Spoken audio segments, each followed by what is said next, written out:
from Group B2A, and today we'll share our analysis of LRT passenger ages, focusing on normality and gender differences. So first, we check if the passenger ages follow a normal distribution, the company assumed.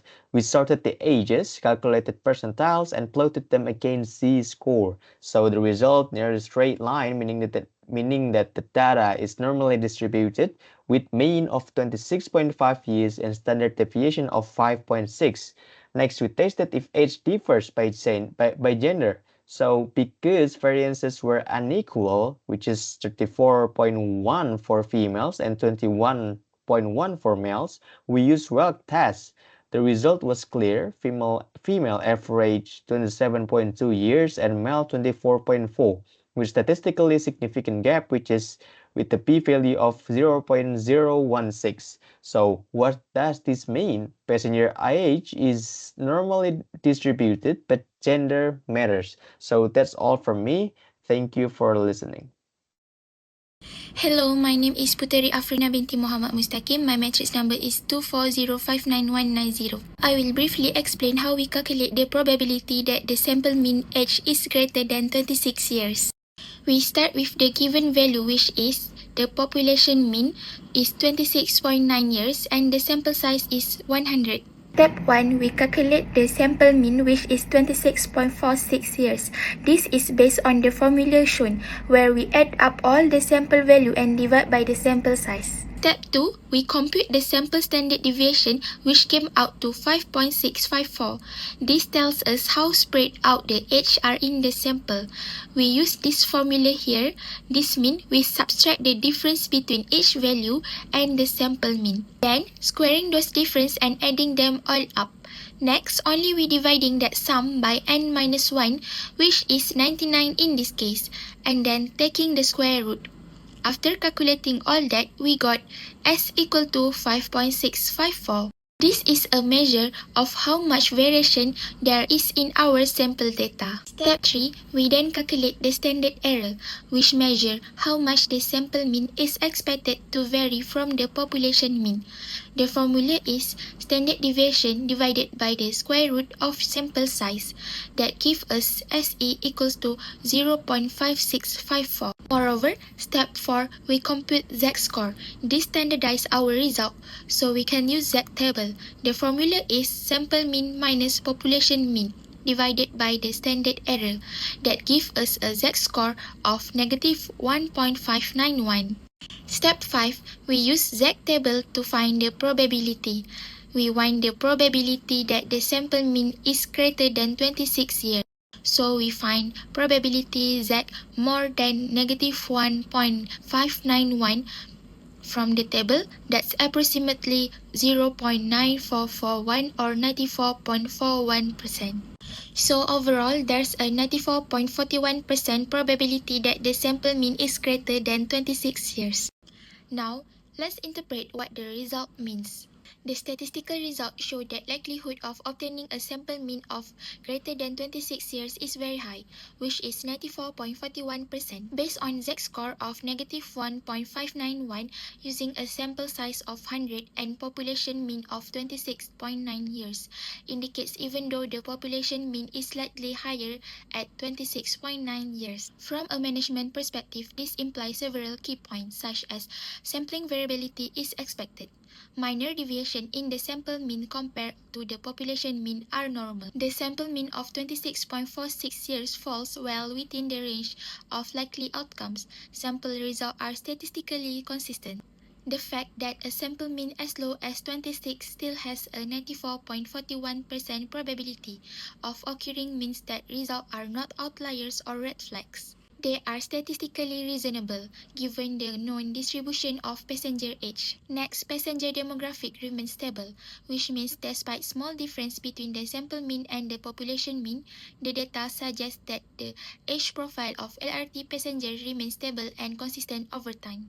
Moreover, confidence in data quality, which is the close alignment between observed sample and the historical population data, supports the reliability of the sampling process and suggests no significant shift in ridership demographics. Additionally, no immediate action required that management does not need to respond to the small deviation in sample age data, as it falls within normal expected variation. In conclusion, the analysis confirmed that a sample mean age of 26 is highly probable given the population mean of 26.9 and the sample characteristics. The finding reassure management that current passenger demographic have not significantly changed and the survey data is consistent with existing trends. In this slide, I will be explaining how we calculate the probability that the sample mean age falls between 23 and 25 years. We are given a population mean at 26.9 years, a sample size of 100, and a sample standard deviation of 0.5654. To begin, we use the z-score formula, which is the sample mean minus population mean and then divided by the standard error. For the first value, we calculate z-score for sample mean of 23. So we subtract 26.9 from 23 and divide by 0.5654, giving us a z-score of 6.8977. Next, we do the same for the sample mean of 25. Again, using the same formula, we get 25 minus 26.9 divided by 0.5654, which result in a z-score of negative 3.3604. Now that we have both z-score, we check the z-table for their corresponding probabilities. A z-score of negative 6.89 is extremely far in the left tail of the distribution, so the probability is basically 0. For negative 3.36, the probability is 0.00039. To find the probability that the sample mean lies between 23 and 25, we subtract the probability at z equal to negative 6.89 from the probability at z equal to negative 3.36. That gives us 0.00039 minus 0, which equals to 0.00039. This means that the probability of the sample mean falling between 23 and 25 years is only 0.039%, which is extremely low. For question 4C, our group conducted a Kruskal-Wallis test to investigate whether there are significant difference passenger stratification based on education level. This is a non-parametric alternative to one-way ANOVA used because our data did not meet normality assumption.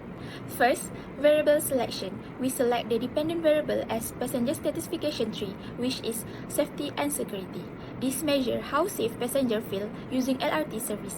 The independent variable, which is education level, categorized into H, high school or below, B, bachelor degree, G, graduate or above. This variable is appropriate because it is a categorical with more than two groups, and we aim to test if stratification differs across this level. Moreover, test procedure is to perform the Kruskal-Wallis test. We rank all stratification scores across three groups, calculated the test statistic using H formulation, and we found the H value to be 3.82. The critical chi-square value at 0.05 with 2 degrees of freedom is 5.991. Since 3.82 is less than 5.991, we fail to reject the null hypothesis. Next, hypothesis. Null hypothesis. There is no significant difference in passenger stratification tree scores between education level.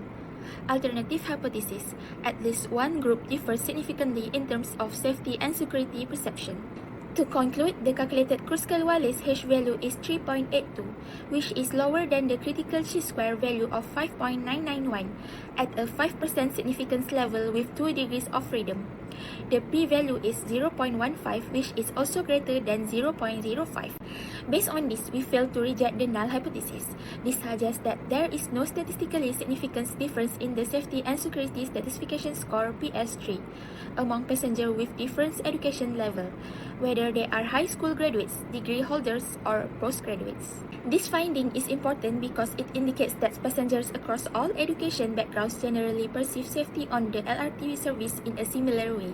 Therefore, MFC management may consider that education level is not a key factor influencing stratification with safety and can focus on other variables such as service quality or punctuality, which might have a stronger effect. Hello there, my name is Adam Aidi bin Azri Aidi, and today I will explain to you how I do question 2A, which is I need to construct a 90% confidence interval to compare passenger satisfaction between two facility quantity items, which is seating capacity FQ1 and disabled friendly features FQ2. For your information, if the passenger answer 4 or 5, we considered them satisfied. From our data, we can say that 51% of the passenger is satisfied with FQ1 and 66% are satisfied with FQ2. As you can see on my right, that is how I calculate the confidence interval, which is I use the confidence interval formula to find the difference between two proportions. From the calculation, I find an interval from negative 0.2633 to negative 0.0367. As we can see, the interval does not include zero. What it means? It means that there is a statistically significant difference in satisfaction. Lastly, I can say that more passengers are satisfied with FQ2 than FQ1. That's all from me. Thank you so much. Hello everyone, my name is Yu Xiwen and my metric number is 240532216. Today I'm going to present question 2b.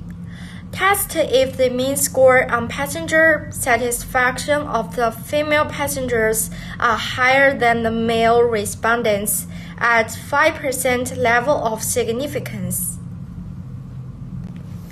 Given from the dataset 1, I calculated that the mean score of female passenger satisfaction is 3.5 and the mean score of male passenger satisfaction is 3.64 and the variance of female satisfaction passenger is 0.58 and the males is 0.45 and the sample number of male is 74 and the sample number of male is 26. And now we are going to move to step 1 hypothesis.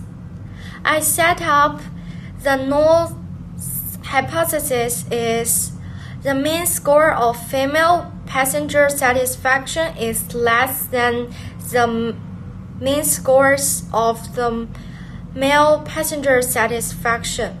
And the alternative hypothesis is the mean score of female passenger satisfaction is larger than the mean score of male passenger satisfaction. And let's move to step 2, test the statistics.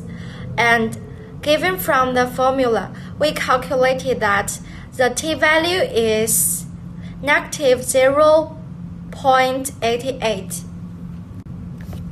Then next, the step 3 is to find critical t-value at 5% significance level. So we should calculate the degree of freedom first, and given from the formula, we calculated the degree of freedom is 49.31.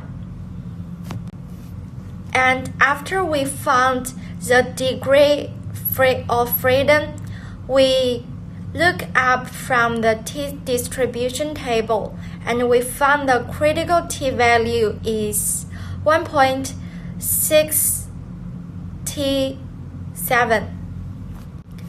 Next, as the diagram shown below, we found that the calculated t-value is larger than the critical t-value and the calculated t-value is in the region of non-rejection.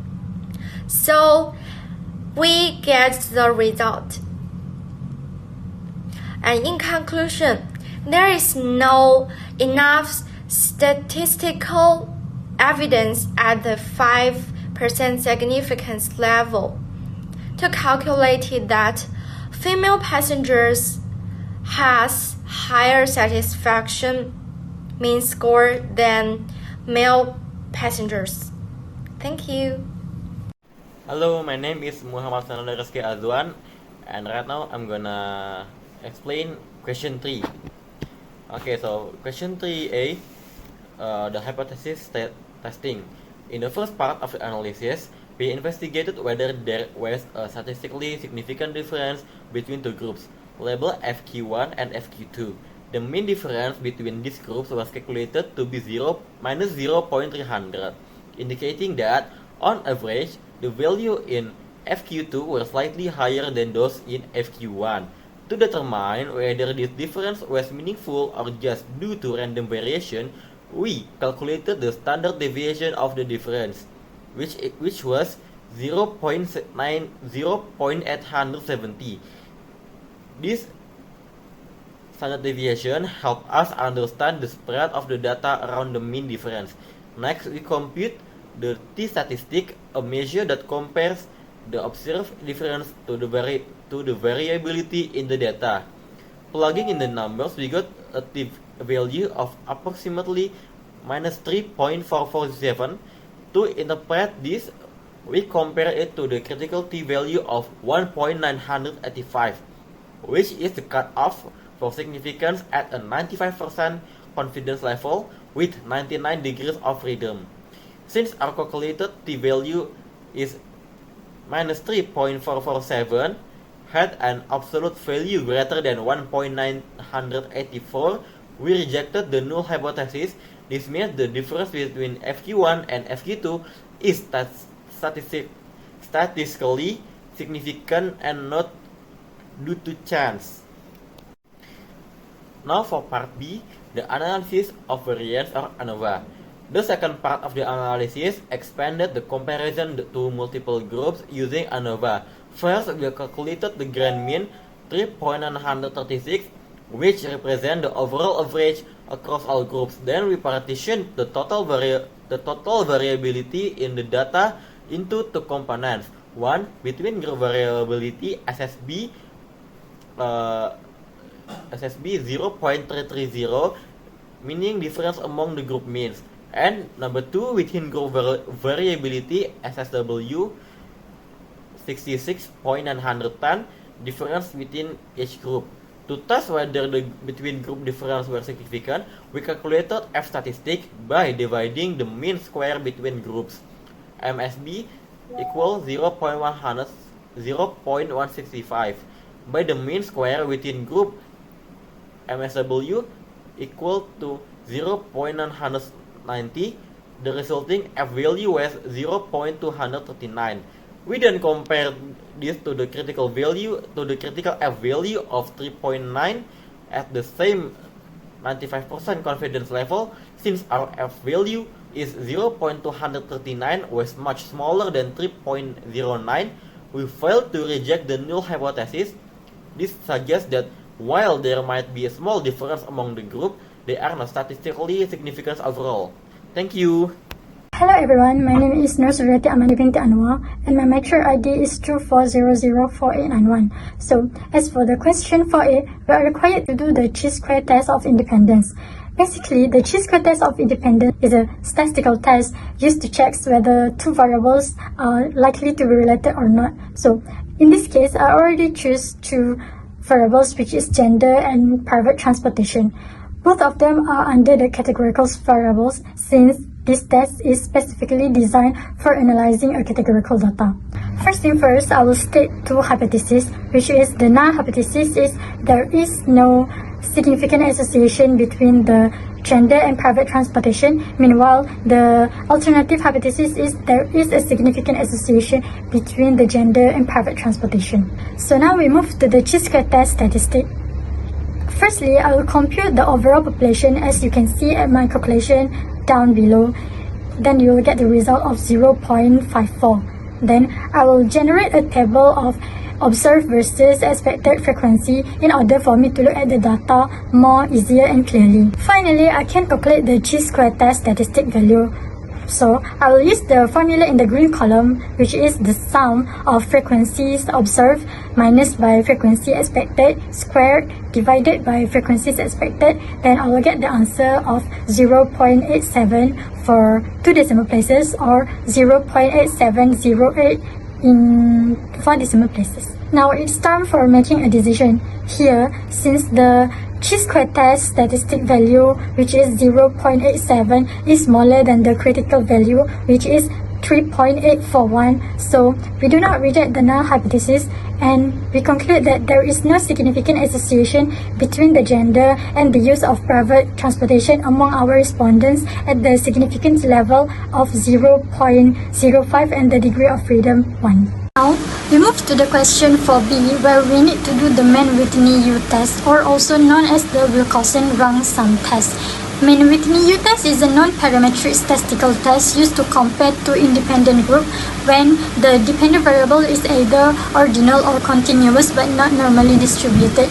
So here I already selected two variables, which is gender and age. It is suitable to use here since age is a numerical data under a continuous variable. First thing first, I will state two hypotheses. The null hypothesis is there is no significant difference in the age distribution between male and female group. Meanwhile, the alternative hypothesis is there is a significant difference in the age distribution between male and female group. Now, I will explain on how did I do the calculation for the Mann-Whitney test. First, I generate a rank tables in the Excels in order for me to calculate the sum of ranks for each samples. Then I'll get the result of sum of rank 1, which is 249, and the sum of ranks 2, which is 76. After getting the result of sum of ranks, then I can calculate the U statistic. I use the formula as you can see at the table down below. Then I will get the result of U1, which is 4,450. Then the result for U2 is 2,199.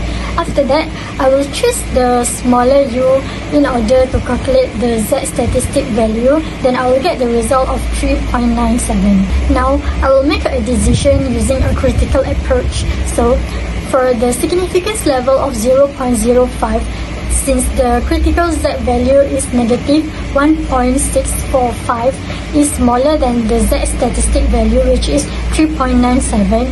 Z statistic does not fall into the rejection region, so we fail to reject the null hypothesis. We conclude that there is no statistically significant difference in the age distribution between male and female groups in this dataset. For question 4C, our group conducted a Kruskal-Wallis test to investigate whether there are significant difference passenger stratification based on education level. This is a non-parametric alternative to one-way ANOVA used because our data did not meet normality assumption. First, variable selection. We select the dependent variable as passenger stratification tree, which is safety and security. This measures how safe passengers feel using LRT service. The independent variable, which is education level, categorized into H, high school or below, B, bachelor degree, G, graduate or above. This variable is appropriate because it is a categorical with more than two groups, and we aim to test if stratification differs across this level. Moreover, test procedure is to perform the Kruskal-Wallis test. We rank all stratification scores across three groups, calculated the test statistic using H formulation, and we found the H value to be 3.82. The critical chi-square value at 0.05 with 2 degrees of freedom is 5.991. Since 3.82 is less than 5.991, we fail to reject the null hypothesis. Next, hypothesis. Null hypothesis. There is no significant difference in passenger stratification tree scores between education level. Alternative hypothesis. At least one group differs significantly in terms of safety and security perception. To conclude, the calculated Kruskal-Wallis H value is 3.82, which is lower than the critical chi-square value of 5.991 at a 5% significance level with 2 degrees of freedom. The p-value is 0.15, which is also greater than 0.05. Based on this, we fail to reject the null hypothesis. This suggests that there is no statistically significant difference in the safety and security stratification score PS3 among passengers with different education level, whether they are high school graduates, degree holders, or postgraduates. This finding is important because it indicates that passengers across all education backgrounds generally perceive safety on the LRT service in a similar way. Therefore, MFC management may consider that education level is not a key factor influencing stratification with safety and can focus on other variables such as service quality or punctuality, which might have a stronger effect.